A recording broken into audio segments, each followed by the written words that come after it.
Hello everyone, welcome back to my channel. তোমরা সবাই কেমন আছো? আশা করছি সবাই খুব ভালো আছো। আজকে একটা রেসিপি তোমাদের সঙ্গে শেয়ার করব। অনেক দিন পর আজকে একটা কোনো রেসিপি তোমাদের সঙ্গে শেয়ার করছি। ভিডিওটা তোমরা দেখো শেষ পর্যন্ত, আশা করছি ভালো লাগবে। তো চলো, এখানে দেখো কাতলা মাছ নিয়েছি। আজকে বানাবো হচ্ছে কাতলা মাছ গাটি কচু দিয়ে ঝোল। এটা মোটামুটি অনেকেই বানাও। এটা হচ্ছে আমি এটা আমার শাশুড়ির মার কাছ দিয়ে শিখেছিলাম, জানো তো, এত সুন্দর খেতে হয়। তো সেটাই ভাবলাম একটু বন্ধুদের সঙ্গে শেয়ার করি। এখানে দেখো 4 পিস বড় বড় কাতলা মাছের পিসগুলো আছে, আর বেশ বড় বড়। তো চলো, প্রথমে কাতলা মাছটা একটু ভালো করে নুন হলুদ গুঁড়ো মাখিয়ে নিয়েছি। তারপরে কড়া বসিয়ে দিয়েছি, কড়াইয়ে সর্ষের তেল দিয়েছি। যদি তোমরা রিফাইন তেল দিতে চাও দিতে পারো। এবার কড়াইয়ের তেলটা ভালো করে গরম হতে হবে। দেখো কড়াইয়ের তেলটা গরম হয়ে গেছে। এবার মাছগুলো এক এক করে দিয়ে ফ্রাই করে নেব। আর একটু গ্যাসের ফ্লেমটা লো করে একটুখানি আস্তে করে দিয়ে মাছটা ভাজতে হবে। যেহেতু বড় বড় পিস মাছের, তো একটু আস্তে করে ভাজলে মাছগুলো বেশ ভালো ভাজা হবে। আর আমি কি বলতো, মাছ কাতলা মাছের পিস তো, কাতলা মাছ হোক যে কোনো মাছ একটু বেশি করে ফ্রাই করলেই আমার ভালো লাগে। আমার যেন মাছ হালকা করে ফ্রাই করলে না খুব একটা ভালো লাগে না। তো চলো এখানে মাছগুলো ফ্রাই করে নিই। আর তোমরা সবাই কেমন আছো আমাকে অবশ্যই কমেন্ট বক্সে জানিও।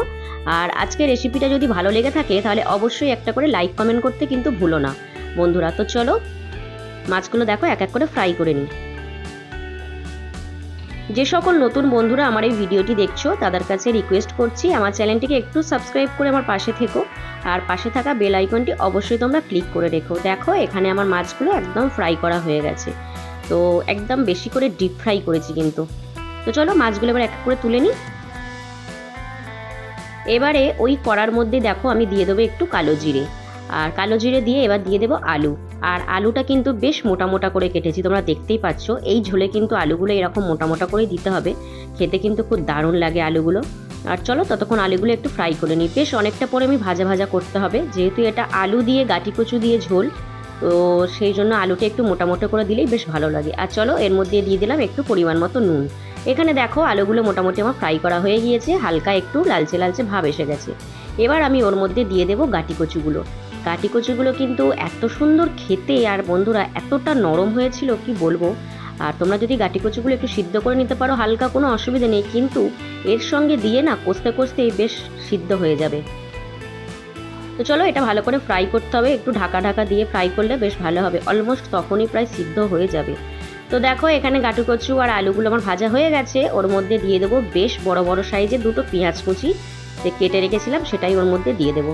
পেঁয়াজটা দিয়ে এবার ওর মধ্যে ভালো করে নাড়াচাড়া করতে হবে যতক্ষণ না পেঁয়াজটা একটু লালচে কালার আসে। তারপরে দুটো বড় বড় সাইজের টমেটো কুচি করে রেখেছিলাম, ওই টমেটো কুচিটা দিয়ে দেবো। তো চলো টমেটো কুচিটা দিয়েও একটু ভালো করে নাড়াচাড়া করতে হবে। নতুন বন্ধু পুরাতন বন্ধুদের জন্য আমার পক্ষ থেকে অনেক অনেক ভালোবাসা রইল, আমার পাশে এতটা থাকার জন্য, সাপোর্ট করার জন্য। দেখো এখানে নিয়েছি আদা বাটা, রসুন বাটা, হলুদ গুঁড়ো, জিরে গুঁড়ো, আর নিয়েছি লঙ্কা গুঁড়ো আর একটু কাশ্মীরি লঙ্কা গুঁড়ো, যাতে রেসিপির কালারটা হয়। আর একটু সামান্য পরিমাণ জল দিলাম, দিয়ে এবার মশলাটা ভালো করে কষাতে হবে যতক্ষণ না তেল ভাবটা ছেড়ে আসবে। তোমরা বুঝতেই পারবে বন্ধুরা কতটা পরিমাণ তেল ছেড়ে আসবে, আর কালারটা এত সুন্দর হবে। তোমরা যদি একটু কাঁচা লঙ্কা 2-4টে চিড়ে দিতে চাও দিতে পারো, খুব ভালো লাগতো, বাট আমি কাঁচা লঙ্কাটা দিইনি। চলো এটা দিয়ে ভালো করে নাড়াচাড়া করি। এবার গ্যাসটা ঢাকা দিয়ে, আমাকে কড়াটা ঢাকা দিয়ে রেখেছিলাম, দেখো এবার ঢাকনাটা খুলেছি।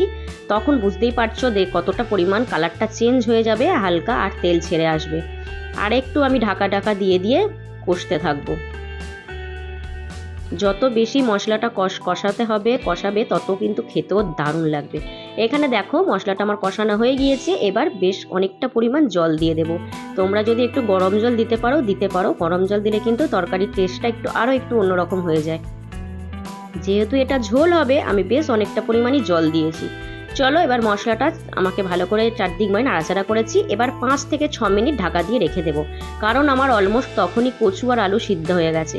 দেখো এখানে 6-7 মিনিট পরে আমি ঢাকনাটা খুলেছি, দেখতেই পাচ্ছ গ্রেভিটা কতটা সুন্দর হয়ে গেছে, আর ঝোলটা প্রায় অনেকটা কমে এসছে। আর এখানে দেখো গাটি কচুটাও আমার মোটামুটি সিদ্ধ হয়ে গেছে, আর একটু আমি ঢাকা দিয়ে রাখবো।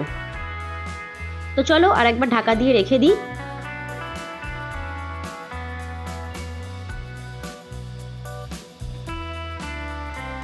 এখানে দেখো ঢাকা দিয়ে রেখেছিলাম, তারপরে খুলেছি, আর একটা কালারটাও চেঞ্জ হয়েছে তোমরা বুঝতেই পারছো।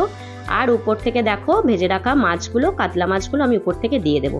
কাতলা মাছটা দিয়েও কিন্তু আমাকে পাঁচ মিনিটের মতো কি 3-4 মিনিটের মতো একটু দিয়ে ফোটালেই হয়ে যাবে, কারণ কাতলা মাছটা দিয়ে ফোটালে ঝোলটা তবেই টেস্ট আসবে। আর চলো এবার ঢাকা দিয়ে আরেকটুখানি রাখা যাক। তোমরা দেখো কালারটা কত সুন্দর এসছে। আমি কিন্তু সেই পরিমাণ তেলটা দিইনি, তোমরা দেখলেই বুঝতে পেরেছো। আমি কিন্তু তেলটা কত সুন্দর একটু তেল ছেড়ে এসেছে, তেলটাও বেশ অনেকটা বেরিয়েছে। তো চলো আর একটু ঢাকা দিয়ে রেখে দিই, কারণ কাতলা মাছটা দিয়ে এবার একটু ফোটাতে হবে। তোমরা বাড়িতে অবশ্যই এই রেসিপিটা একবার ট্রাই করো বন্ধুরা। আর কে কে বানাও এরকমভাবে, কে কে গাঁটি কচু দিয়ে কাতলা মাছের ঝোল বানাও, সেটাও আমাকে অবশ্যই কমেন্ট বক্সে জানিও। আমি কিন্তু এটা আমার শাশুড়ির মায়ের কাছ থেকে শিখেছি, আগেও বলেছি আবারও বলছি। তো এখানে দেখো আমার মোটামুটি কমপ্লিট হয়ে গেছে কাতলা মাছ গাঁটি কচু দিয়ে ঝোল। গরম ভাতের সঙ্গে যদি পরিবেশন করা যায় আর সঙ্গে যদি এক পিস লেবু থাকে, জাস্ট কিন্তু জমে যাবে। তোমরা দেখতেই পাচ্ছ কড়াতে কালারটা কত সুন্দর এসছে, একদম লাল টকটক করছে। এবারে চলো আমি একটা পাত্রে ঢেলে সার্ভ করে নিই।